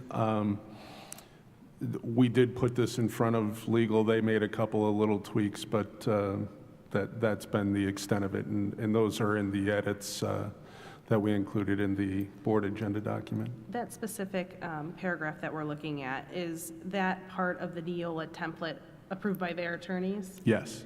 So I hear what you're saying, Ms. Marchesa. I don't have a problem looking into that if we can run it by legal. I don't feel comfortable changing, anything without running it by them, since we're talking about free speech and everything. Of course, this goes without saying. I completely agree. Legal should take a look at it for sure. One of the things I wondered is if, since this is kind of that format that Neola has in place, that the administrative guidelines would be the perfect way, especially since we're having a change of administration at the high school level, to assist those administrators with just kind of talking through expectations with Mr. Heath and going forward, especially since we have a class now. So there's some changes that make it a perfect time in my mind that the admin guidelines could be more robust and clarify what the spirit of it is, to make it easier, because there's always an element of subjectivity in anything like this, but you want to make sure that you have a respect for free speech aspect, but also all of these other considerations that are important as well. Mr. Heath, could you speak to the administrative guidelines? Yeah, there currently isn't an administrative guideline with this policy. I did ask a little bit about that in my last conversation with legal, and they were recommending, because I was talking a little bit about kind of what our procedure and practice is at the high school level with regard to kind of how we approve those articles that are going to be published. And the recommendation was, again, you've heard it from our legal counsel many times, less is more in this situation. That's something that I can certainly bring up again as we're talking about, and you may need to send me whatever language you just read off there. But that can be part of the conversation, and I can give everyone an update in next week's board update then. So in that case, and that's great, thank you. In that case, would we then kind of shorten up this policy a bit? Like I know, for example, I want to say it's Mayfield. Their district, they have a very brief policy, but then they have extensive administrative guidelines that kind of helps with some of the paragraphs that I was just reading, and really lays out more specifics. So maybe, is that the route that, Jenny, for your part, what you were suggesting, and sort of like a less is more approach in policy, and then really fleshing it out in the admin guidelines? Okay. I'm open to that for sure. You know, let me just add my 2 cents. You're talking about the journalism class, Yeah. especially. You know, it's a learning tool. It's not a free speech zone, and I think that we have to remember that. And we live in a time where we shouldn't have to worry if kids can't express themselves. You can have a podcast. You can go live. I mean, there's ways to get to express yourself. So I don't feel like we would be infringing on that. And I think we ran into some problems before, and I think this cleans that up a little bit. And, you know, really, you know, the journalism class I don't think would be as much of an issue, because I don't think they're going to just, Cardinal Nation I felt like really hammered in on the divisive political subjects, where I think in the journalism class there's going to be a larger array of topics. So I don't think we would run into that as much. But, you know, I think as written, and having, you know, administration be able to regulate that, and I don't think that I don't think that there's been a history of them being too strict. Like, if anything, you know, we could be a little bit more strict. So I'm okay with the language as it is, but I would like, you know, to see what legal says. I'm interested in seeing what legal says as well, but I'm also open to, if we had administrative guidelines that were maybe more clear. Some of this I think is a little subjective. That's one of the things that I'm worried about. But I do see the need for like clear guidelines, and we want to hear from our students. We want to hear their opinions, and we want to be able to, moreover, teach them how to be involved in a respectful manner and to research both sides, not to have biased or prejudiced views. So, you know, I like that is in there. I know that with the journalism class, is more opportunity for that teaching, and we do want to have some guidelines to their student publications for sure, but this might be a little subjective. Yeah, and I think that because both are still going to exist, right? Cardinal Nation as the extracurricular as well as the journalism course, you know, having that clarity is really important. But we also have, you know, the students that are participating in Cardinal Nation as an extracurricular are still choosing what to write about, right? So and it is still a learning experience. It's just in a less structured environment. So I do think that our administrators, our advisor, and the students would all benefit from a lot of clarity, but I'm kind of I feel myself moving toward the less is more when it comes to the policy portion. So I just want to, before I forget, I think I saw some redundancy in here too. So Mr. Heath, when you go back to have it revised, I think that we've got a double paragraph in here. I think we talked about that the other day. We did. I think it's let's see, if we were on that 7th paragraph, 8th, I think it's the 9th paragraph, we have that redundant, paragraph. So I won't read it out, but that's the one. So if you wouldn't mind just and we'll make that up. Great. I think that's it, from me anyway. I had one question. Just because these are put out sometimes on social media, and it does gain attention on the controversial issues that we've had in the past where students have been attacked online, or their address has been shared, their personal information has been looked into by folks who disagree with them, on the side that they're on that is, you know, a controversial issue.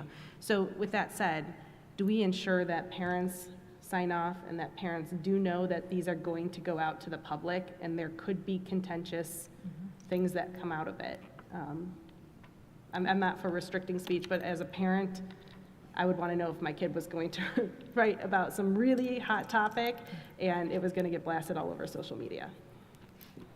Yeah, I can check into that. Thank you so Don't know the much. answer. Yeah, I had the same question. Yeah. Just because it says if you want it to be published outside of the school community, you just need permission from the superintendent. So maybe to add something about run it by parents. Oh, Mr. Heath, you also brought up some good ideas when we spoke too about, on that note, especially for the journalism course, again, a new course for us, and persuasive writing and perhaps controversial topics might surface. that when that does occur, you were talking about maybe creating some, not safe space in the sense, but what I want to do is allow students to freely express themselves, engage in the issues of the day with one another, with their peers, but also with their teachers, their leaders, and even the board.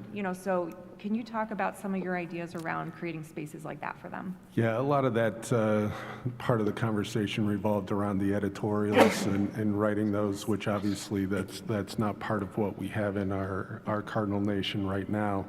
But when we're looking at that from the journalism course and they start discussing things around editorials, part of my thinking was, is there another way to do this in an authentic way where I know we're invited into our AP US history classes every year, and the students share kind of what their suggestions would be for improvements to our schools, and would this be another way for us to get into classrooms and have the board invited, have our administrators invited, where they could come in and those students could then read their editorial works with us as well, so that presentation is done in an authentic audience as well, which again kind of points back to our framework for the future, that we want demonstrations of student learning, and this would be another way to kind of tie that in.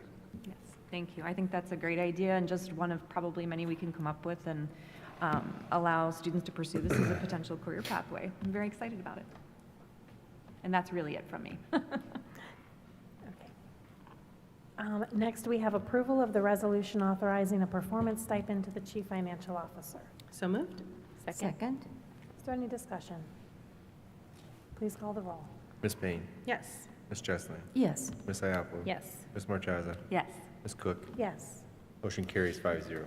Next, we have the legislative report. Ms. Marchaza. Thank you. I'm going to be quick as soon as I get my notes back up. Okay, no state board or ODEW updates at this time. I'm really only going to focus on the update on the budget. The governor signed the state's two-year budget, House Bill 96, into law last month, and before signing, he issued 67 line item vetoes, which I think is the most he's ever issued, actually. There were several key education-related items. I'll just name a few. One of them was that 40% cash balance carryover cap that we were very concerned about. Another was the restriction against local school boards from paying employee contributions to the state teachers' retirement system on behalf of superintendents and principals. Another one was a requirement that local school board candidates run under partisan labels. Another was the authority of the County Budget Commission to claw back levy funds that had been voter approved. Another was a provision requiring emergency and substitute tax levies be included on the 20 mil floor calculation. And another was the elimination of several different levies, including emergency levies. So these funding provisions that did go into law, that did get passed into law, will take effect immediately. Policy changes will become effective after 90 days. DeWine also emphasized the need for comprehensive property tax reform and announced his plan. He actually made movement on it today, I think, to convene a working group that will include legislators, agency officials, school officials, community members, and tax policy experts to take a look at that property tax problem we have in our state. This is not the first time, however, that was done. It was done in the last General Assembly as well, and 21 recommendations were issued, but none were taken up. So we're taking another stab at this working group, it looks like. The General Assembly can attempt to override these vetoes with a 3/5 vote in each chamber. That's 60 votes in the House and 20 in the Senate.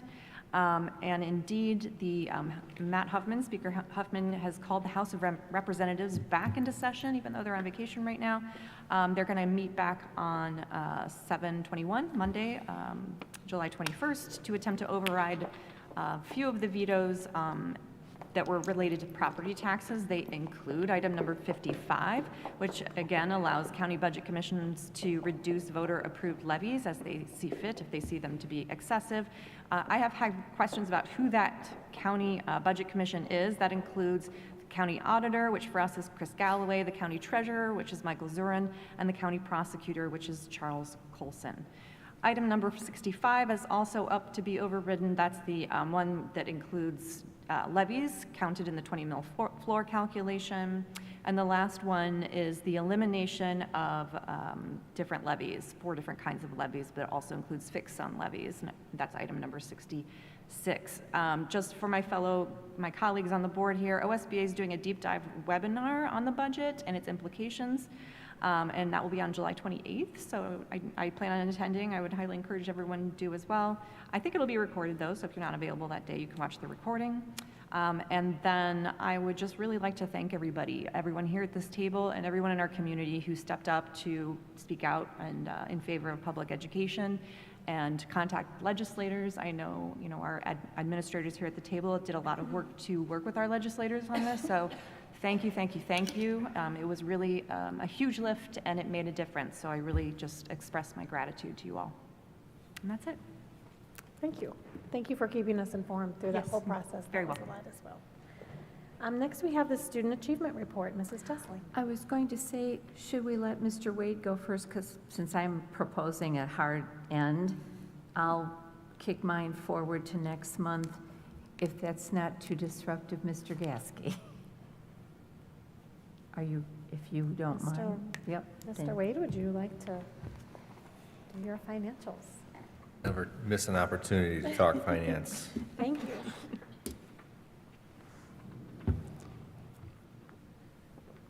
Madam President, members of the board, Mr. Heath, we closed out our fiscal year on June 30th as we had the special meeting, we're all aware. Our current year-to-date revenue collections indicate we were about $129,000 less than we were projecting in the May forecast.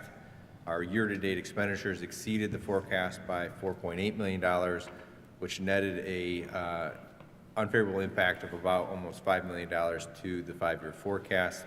I'll walk the board through the community through those again, just so that we're all on the same page. Actual revenue for the month comparison to last year was down about $4 million, but that's just a timing issue of when we collected revenue last year versus this year. And compared to last year, we're up about $4 million in revenue at the same time period. Biggest differences for us is our restricted aid was down in comparison to where we were thinking it, but the unrestricted grants and aid made up the difference just based on some changes that were done throughout the process. June expenditures compared to last year, we're up about $6.8 million, and compared to the same period last year, our total expenditures were $8 million higher, most of that being because of the way that we closed the fiscal year based on my recommendation that we discussed at the last meeting. That primarily being transfers out, we're about $3.7 million higher than we projected because of the transfers that we made at the end of the fiscal year to move the capital improvement monies for FY29 as well as the money to fund the buses and the vehicles out of the general fund into the capital fund, because that's where I recommend we make those purchases moving forward. And that was a result of the legislation changes to ensure that we were below the 40% cap with regards to that. That has been since vetoed, so we'll wait and see where that stands. It does not appear that that veto is one that will be looked at to be overridden, but anything is possible, and we'll continue to kind of look at that. Either way, whether it is vetoed or it's not, my recommendation is to leave that money where we put it because of the our capital plan that we have, and I just think it's sound financial planning on our part. And I haven't changed the slides, I've only changed them on my computer, so apologize for that. But when we look at kind of where we were as we close out the fiscal year, obviously we know that we have kind of 4 checkpoints in any given fiscal year. We have our appropriations in September, we have our November forecast, we have our May forecast, and then we close out the fiscal year. Kind of on the screen behind me, and then I did email this to you as well, so you have it to view. You can kind of see how we adjusted revenue based on how we were trending at those specific times. Revenue is actually about 3.5% higher than we projected based on just where we saw our tax dollars come in, as well as we saw we're about $1 million higher, a little bit over $1 million higher on our investments still. We expected some of those to kind of fall off, and they didn't. So we saw higher collections than we were projecting. Again, expenses changed. If you kind of look at September appropriations to May, we don't see a huge difference there, but you did see the increase in June final. And that, again, was because, as I explained, we did a larger cash transfer at the end of the fiscal year to the Capital Improvement Fund than we had initially thought. The bottom right, we see we're about $5 million reduced our cash balance out of the general fund. I think, one of my jobs is to explain to the board to kind of look at things and to see kind of where things really were. And the issue that we have is because we are cash basis. When things come in and when they're finally purchased versus when they were originally maybe purchased, then a good example of that would be school buses. We had some buses come in from over a year and a half ago in the last month of the fiscal year. So we spent $700,000 that we had already technically spent and encumbered back in September of 23, which would be fiscal year 24. Well, we don't really expense it until the check is written because we received the buses in June of 25. So, that makes that expense kind of be higher than we were projecting because we weren't really sure, but that money was encumbered, so it was already accounted for. So timing kind of comes into some of this. So when you look at it, when you kind of normalize it, you take out the transfer that we did and you look at our expenses and our encumbrances from May to what was actual, there's about an $899,000 difference. So most of that, a good portion of that comes in the form of we had higher expenses in special ed tuition than we had projected. When all the bills came in and things kind of ended for the fiscal year, we were about $600 of that $900,000 was because of special ed tuition. So one of those things that we can't really predict, but it's more of a timing issue. I think we're still trending exactly where we want to be. Again, you look at the expenses of the $3.6 million that we transferred, that was budgeted. It's just all now happened in this year, and we'll see a corresponding decrease in the out years as we discussed back in June. So just want to make sure we're all on the same page and all the numbers make sense and we're not surprised by anything that we saw at the end of the fiscal year. As has been discussed, the biennium budget has been finalized tentatively, I'll say, because there's still a chance for some, I'm not looking at anybody, I was just happened to turn left. Finalized, and we're waiting to see if anything is overridden.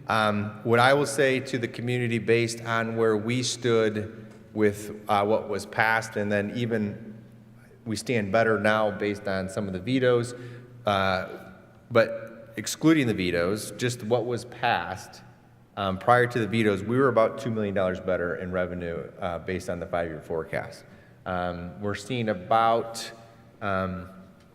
just under $1 million in the first year and right around $1 million in the second year of additional revenue based on some of the changes that we're getting from the funding per student increase. Though they didn't increase the base cost, there was a guarantee increase based on your enrollment, a minimal increase, and then there was a performance increase based on our scores that we received on the number of stars for the performance stars, and then the progress being a 4-star progress district, we received some additional funding of about $500,000 each year. I did not include 28 and 29 performance increases. 2 reasons. 1, because who's to say that that's going to be in the next biennium budget? And 2, I don't know what our scores are going to be yet. So I was always, as you know, a little bit more conservative on our revenue and our expenses when it comes to things like that. But to reiterate kind of the point that was made earlier, the budget definitely clarifies that we're in a much better financial position than we were prior to the budget. So wanted to update on that because we've talked about it a lot. And then there has been a lot of news lately about federal funding. It's become a political hot topic, I think, both sides of the aisle. I've received some questions from community members as well as board members. We have not received. Hey, So, Bill, can you change the screen so people can see what you're talking Yeah. about? Thank you. What we have not seen yet is we've not seen the actual allocations for Title I-C because we don't get Title I-C. So just to clarify, when President Trump has made the decision to not release that money through the Department of Education, we don't receive Title I-C funds, so that one has no impact on us. We do receive Title II-A, which has not been released either. Last year, we got about $163,000 in Title II-A professional development funds. We do have students that are English language learners, so we would be impacted by this as well. It's about $10,400 last year.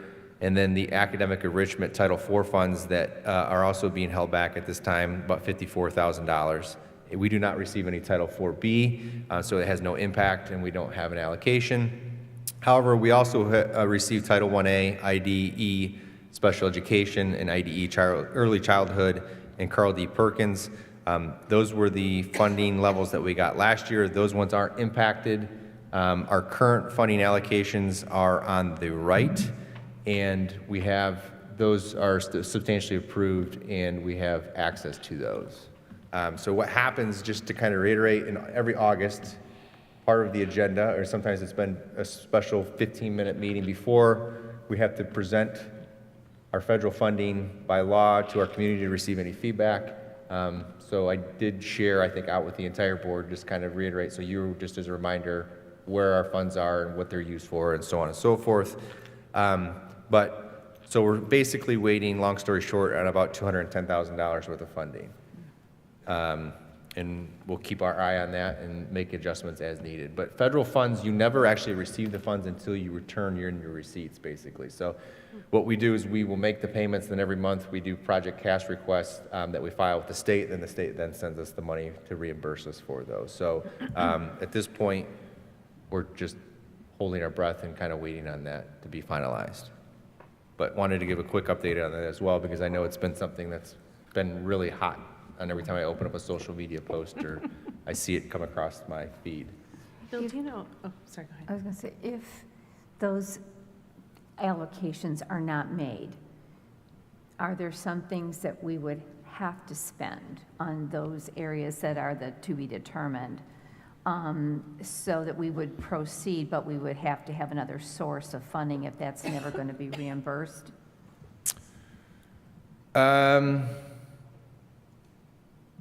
That would be a question probably better asked, and I'm not going to put him on the hot seat for that, would be Mr. Heath and Ms. Bowser and Mrs. Bonas based on where we spend those money. But obviously, we do have to provide services for students. I can answer from experience, ELL students, for example. We don't receive a lot of money because we don't have a high population of ELL. So that would probably be something that the district would have to continue to do and eat the cost, for lack of better ways to explain it. Some of the PD and other things that we're doing, were the things that we have to do? I would say no, but I'll defer to Mr. Heath. Yeah, and as you look at those, obviously the academic enrichment, we're talking about some of the gifted services that are provided to students. I know Mrs. Bonas has everything written up in the narrative pieces that we have to include along with these federal budget allocations. So I will gather that information and include that in the board update tomorrow so that you know exactly what we're using those three funds for and what we've used them for in the past.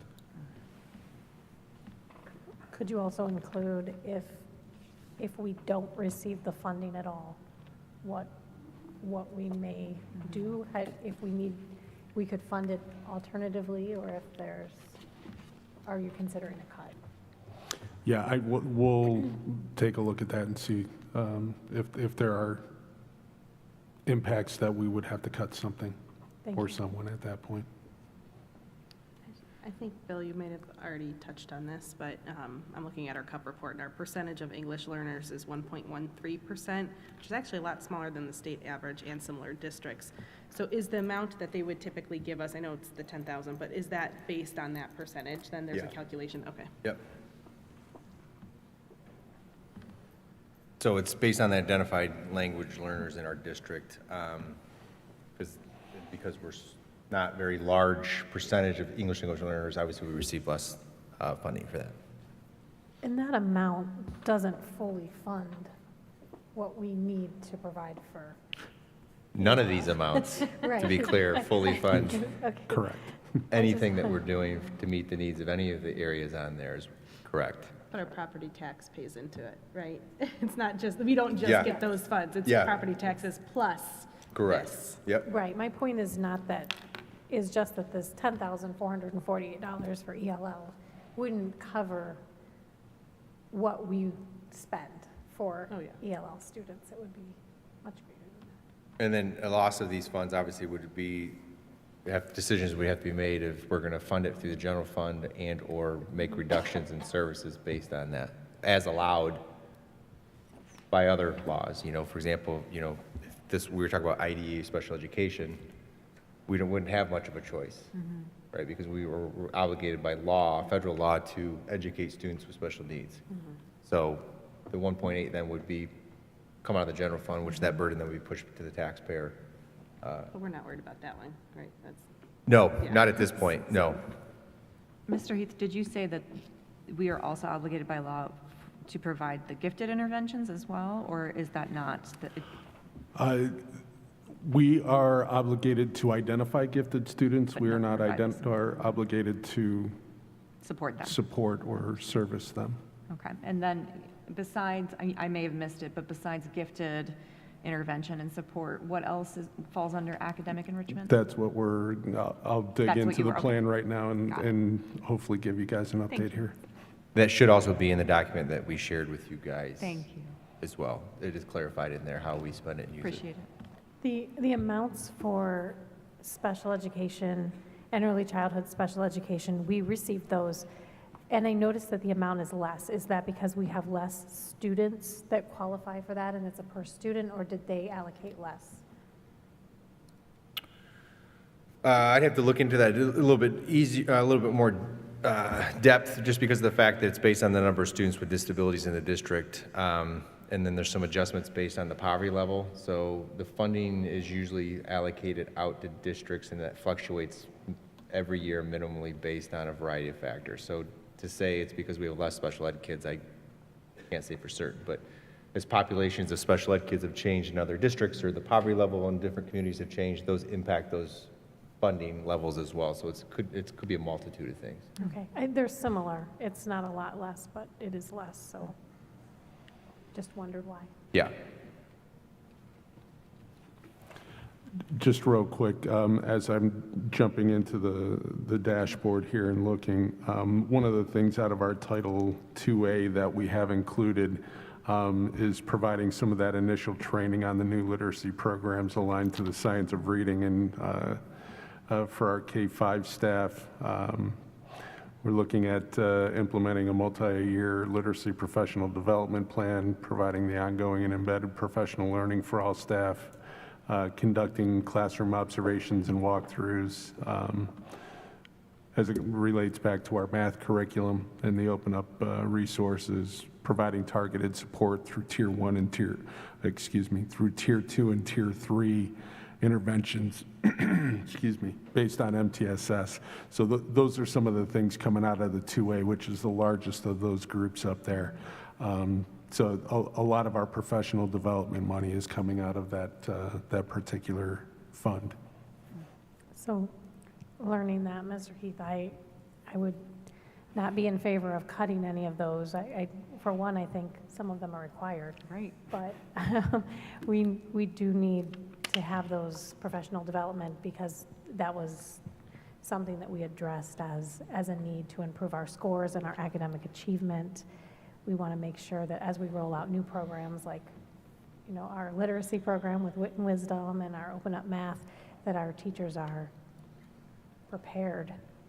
So I don't know if we're not getting that money, where else we would find it, but if you could give us some updates on that.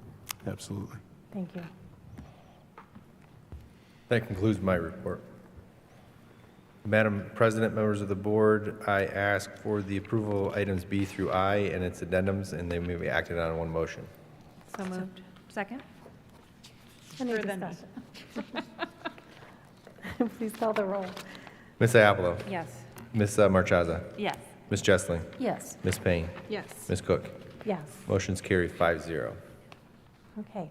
We do not have any items under unfinished business this evening, so we will move on, and we also don't have any items under new business, so we can move on to hearing of the public. We are at 7:54, so if we could perhaps We could get suspend through that, just don't thing- you think? And then I'll, Yeah, we're if very there's time, fine, otherwise I'll just save it for August. Thank you. Our first speaker is Alex Fish.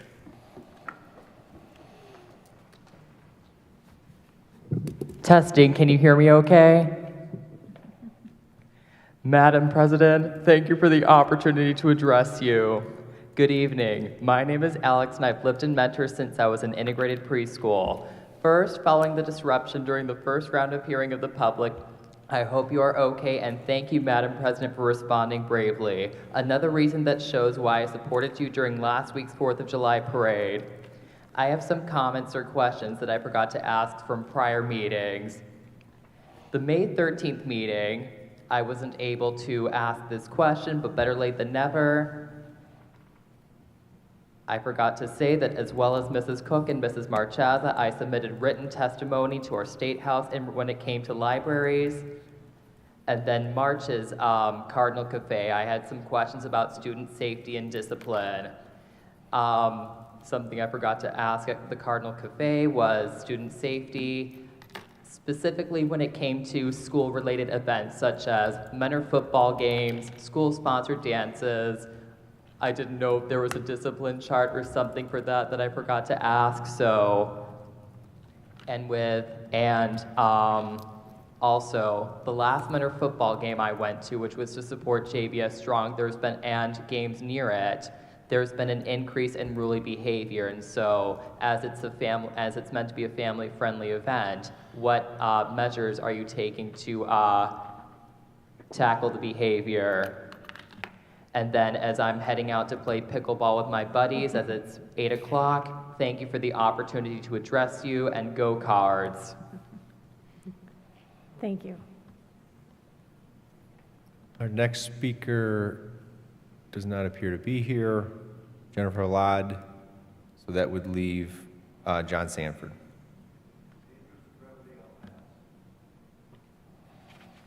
That concludes the public participation section of the meeting.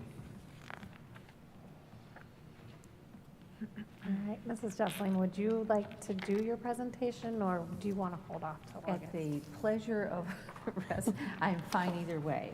If Mr. Gatsky, it's 5 minutes or less. I think we can fit it in. Let's do it. If he can cue that up for us, that would be great. Thank you.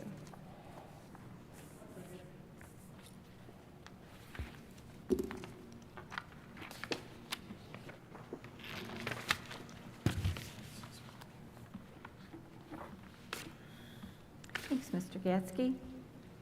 Mentor's strategic plan continues to be our framework for student achievement.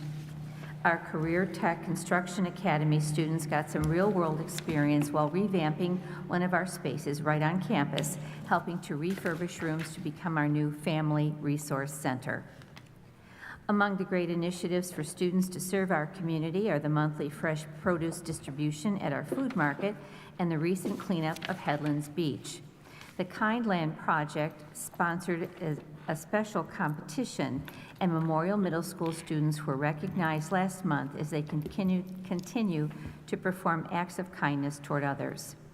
In May, Lake Elementary held a special career awareness event to acquaint students with local occupations. Mentors Officer Childs visited Shore Middle School science classes to share his expertise as an evidence technician.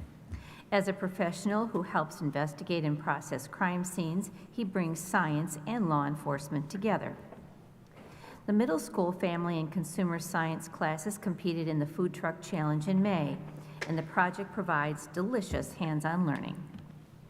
High school freshman Rapolis Ogo-Rodriguez created this portrait to honor beloved World War II veteran and mentor centenarian, Mr. Bob Zonneville. It was a special treat to attend the May 16th Shore Middle School art show all about superheroes. How delightful to get a glimpse of students' thoughts expressed so well visually, plus their body of work from the whole school year was wonderful to see. Mentor took all 3 top spots.